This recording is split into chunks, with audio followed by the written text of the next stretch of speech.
Outfit of the day has pockets.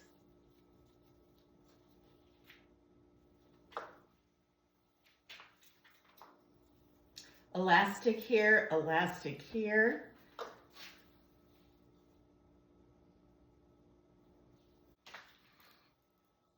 Before you watch this video, there are a few things that I need to say.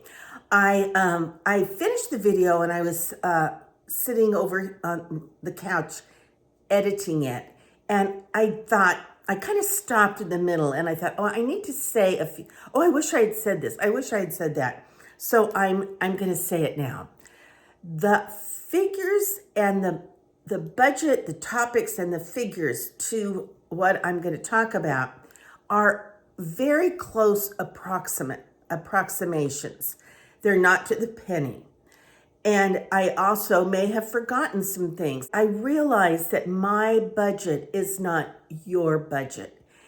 It's the way I work my finances. And it's just an example of someone my age, a retired teacher, someone that lives alone, how I live and what I spend my money on. Of course, we're going to agree that we all have certain things like our home, our utilities, our cars, our transportation, things like that, our groceries. So a lot of what I'm going to be sharing, it's certainly not particular to me. It's what all of us use and spend our money on. But I think it is interesting to see how other people categorize their money, how they spend, what they feel are non-negotiables, what they feel are really must-haves, not necessarily just a want. So, like, I must have a TV. It's not just something I want. I must have a cell phone. It's not just something I want. So, we may differ in those areas. It's me presenting my budget to you guys. I also wanted to say that I have no debt. I don't have credit card debt. And the only thing that I'm really paying on is my house. And even though when I bought it, I put a sizable down payment on it, I still have a mortgage, and I still have property taxes, and I still have homeowner insurance that I have to pay. And I still have the HOA, the association that I have to pay. So, but with the homeowner association fees come the swimming pool, come the gym, come the activities that are put on for us. So, I'm sure, like I said, I'm sure I probably left out a lot of items, but this is a general idea. And so I hope it gives you the kind of information that will help you make decisions on whether or not you're ready to retire, or, that yes, your budgeting looks similar to mine, not similar, or, just you have a different way of doing things. Hello, everybody. Palm Springs Cindy here. I have been navigating through YouTube and looking at some of the channels of the mature community and trying to find some content that seems to be popular that I have not really talked about or touched upon. And one of the things that struck me is there are several people talking about their budgets, and particularly with the retired community, all of us people that are older, more mature, and on a fixed income. So I thought, well, I watched the videos. I found them to be quite interesting. And so I went to the drawing board. I went through my bank statements. I sat down at my computer. And unfortunately, I don't have these beautiful printouts to show you, but I do have my own printouts to share with you, and you can get the idea. But I retired from teaching in California when I was 58, and I taught for 34 years, and I never took like a year off here or a year off there. I worked straight through. And so I when I was ready, I knew that I was getting, like, emotionally, I knew I'm ready to retire. And our school district is very good about, they send out once a year someone from our county office, our Riverside County office. And that person goes over they sit down with you, they go over your salary, your finances, they give you a printout of what, if you retire this year, this is what your retirement will be. If you retire in 3 years or 5 years, whatever. So they will go over a retirement plan with you. And I took advantage of that counseling through the years, so that I knew, like, okay, I have to work another 8 years or 10 years or whatever. And when I knew, I figured out, I'm going to need to make this much money when I retire. And when I'm able to make that much money, then I will retire. There are a few caveats to this retirement thing. Number one, I retired when I was 58. So I did not get my Medicare until I believe it was 63, because I had to pay for my medical. Oh, I know what it was. Yes. When I retired, my school district continued to pay for my medical benefits for 5 years. And then I had 2 more years to go until I was 65. And then Medicare kicked in. So, and I'll show you my Medicare costs. So, but I was the only one that I had to pay for medically. So my husband at the time was strictly on veterans, and which he liked, and he had been pretty much doing the VA hospital and medical and on all that anyway. My daughter was grown and had her own medical insurance by this time, so it was just me. So that was one of my conditions of, when am I going to be able to retire? Well, my medical, I had to think about, medical benefits, because all my life, all my 34 years of teaching, I was the medical insurance person. I got it for my family for all the years that I taught. So my husband was a contractor, general contractor, and so he didn't have to worry about providing medical benefits for his family, because that was one of the perks I was able to do. Alrighty, so finally I knew that I could retire, and unbeknownst to me, which was something wonderful, the school district where I was working, Palm Springs Unified, they were realizing that teachers my age that were already bottomed out on the pay scale, we were making as much money as we possibly could, that they could hire 2 teachers for the price of, like me, the price of one of us older teachers that were maxed out on the pay scale.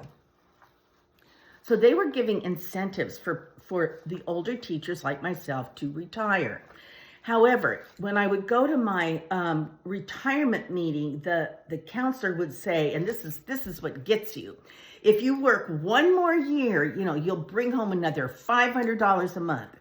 And if you work 2 more years. So just when you're thinking, I can't work another year, then you meet with the retirement counselor and you're thinking, oh, well, maybe I will work another year. So, and then on top of that, the district, right before I retired, probably 6 weeks before I retired, they gave the retiring group of people a $15,000, what we call a golden handshake. So I think we could either get our medical extended for so many more years, or or be cashed out. So I took the cash, and so that was a nice little gift I was not expecting. Alrighty, now I'm going to share with you my budget. Now remember, I'm on a fixed income. I have state teacher retirement. I do not have Social Security. Now, when I was working before I started teaching, I was paying into Social Security, but I don't have enough quarters. I think I have 3 quarters worth, and you need 4 to start collecting Social Security. So teachers have our own retirement package, and it's through the state teacher retirement. Okay. So I've kind of, there are certain things that are non-negotiable. You know, like I said, fixed income. I do get a raise. I get a cost of living raise so every so many years. I forget exactly when the years are. Now my mortgage just went up $100, so I'm furious about that. It went up because my property taxes went up and my homeowner insurance went up. So my mortgage includes my taxes, my property taxes. My property taxes are $500 a month. Yes, indeed. And my home insurance is like $25 a month. And then I have homeowner association and I have clubhouse dues. So I'm putting all that together in one lump sum, and it comes out to $1,945. So I'm going to say that's like my mortgage, my home taxes, just what I said.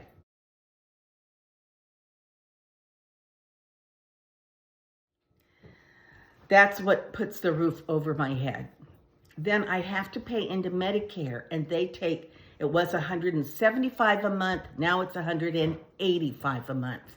Go figure. I'm a tither, so I give my church $404 a month. Okay, those are like non-negotiables for me. Okay, now utilities.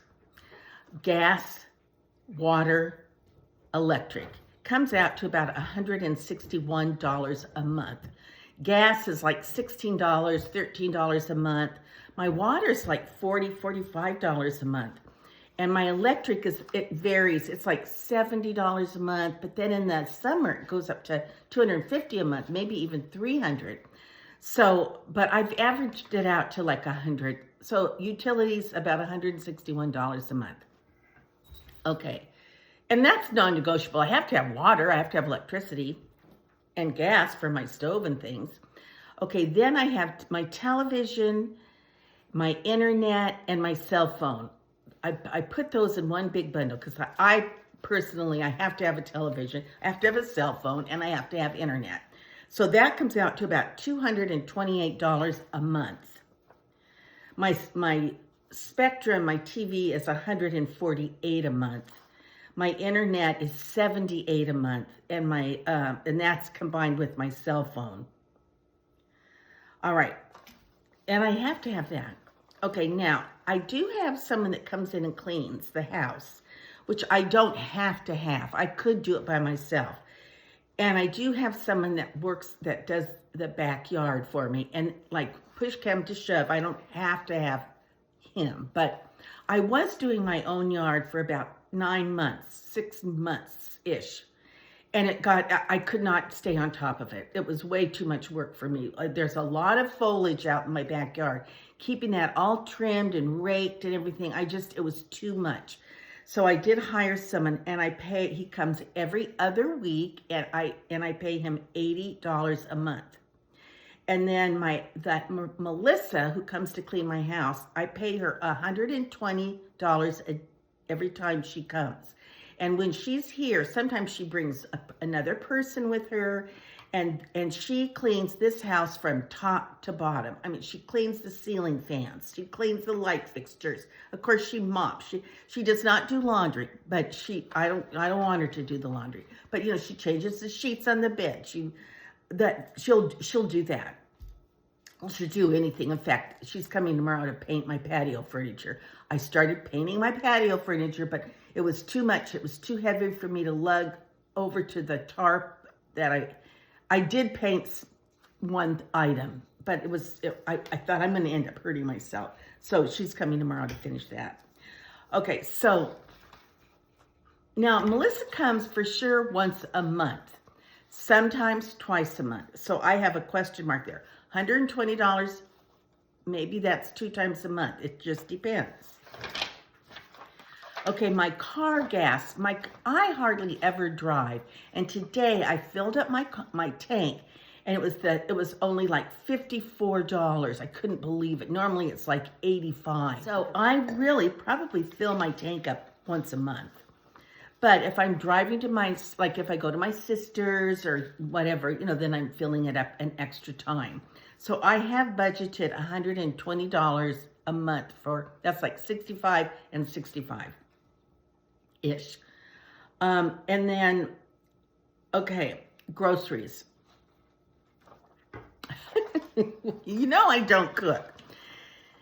So I go out to eat way too much. Now, of course I have like eggs and bread, and I have cheese and tortillas, and I always try to have a big bag of apples. I love apples.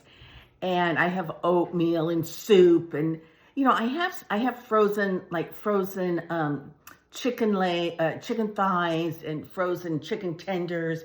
And I will do like frozen lean cuisine meals, and I like those bagged salads. I like my glass of wine. I like my cocktail at night. So I went through it one whole month, and every time I saw something that, whether it was at a restaurant or whether it was groceries, I wrote it down as food, and it came out to $1,150. And I think that's outrageous.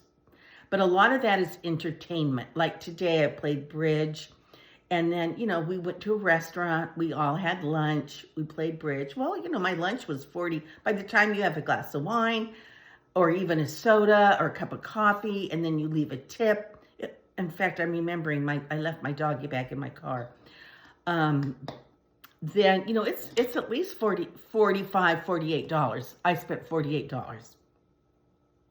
So I spend a lot on food, but it's also a lot of entertainment for me as well. Okay, now here's where it got kind of tricky for me, because like I wrote down things like my hair appointments. Now I get my hair done probably every 6 weeks. I stretch it out as long as I can, and my hairdresser does not like that. And then when I go, I get my roots, and I get trim, and then 2 or 3 times a year, I might get highlights put in. Okay, so every time I go to her, it's at least $200. So, I put that I go to her. If I go to her, even let's say I put down here 5 times a year. 5 times 200 is $1,000. So easy $1,000 on my hair. And the same thing with my nails. I stopped getting my nails done because it was so expensive. My nails, a pedicure, and waxing. Every time I get my nails, get a fill and a pedicure, it's at least $85, usually $100. By the time I get it, and I'm kind of bad because I always ask for extra foot massage time, and so I put down another $1,000. Oh no, see, this is a year. So if I get my nails done I try to make it once a month. So that would be like, let's say $100 a month for my nails. And that includes the tip and stuff. And the same with hair, maybe $200 a month for that. Really like $200 every 6 weeks. Then I have, the other big thing I have is my car insurance. And that comes out, it's about $3,000 a year, might be a little more. And so that's like $250 a month. And then I have car registration once a year, and that's at least $500, maybe even $600. So, that's something that I have to save for those. I have to save for some of those bigger items that I don't have to pay that every month. But, that's every year, non-negotiable. I have to have car insurance, and I have to register my car. That's a law. So, and then I try to put like $400 a month away for savings. And then that $400, is in the bank for it's time for my car insurance. Or I think, this summer my car insurance is due. And if I want to do something for the summer, I've got to make sure I have enough money to, just because the money's in there doesn't mean it's for vacation. It's for car insurance. So I sort of tallied that up, and it came out to $6,793. I think that's backwards for you guys. That I need every month. My salary, my teacher's check has to cover that. I don't have a 401k. I don't have stock. I don't have anything like that. So, you know, what I have is in my my pension, which is for life. So it's not like I have X amount of dollars. Once they're gone, I have nothing. No, that it is for life. And then I, you know, I do sort of, my YouTube money was something that was what I would consider extra. So it wasn't really that much. I thought to myself, if I could make enough to, if it would cover my car payment, I'll be thrilled. However, my car payment is the thing of the past. So, now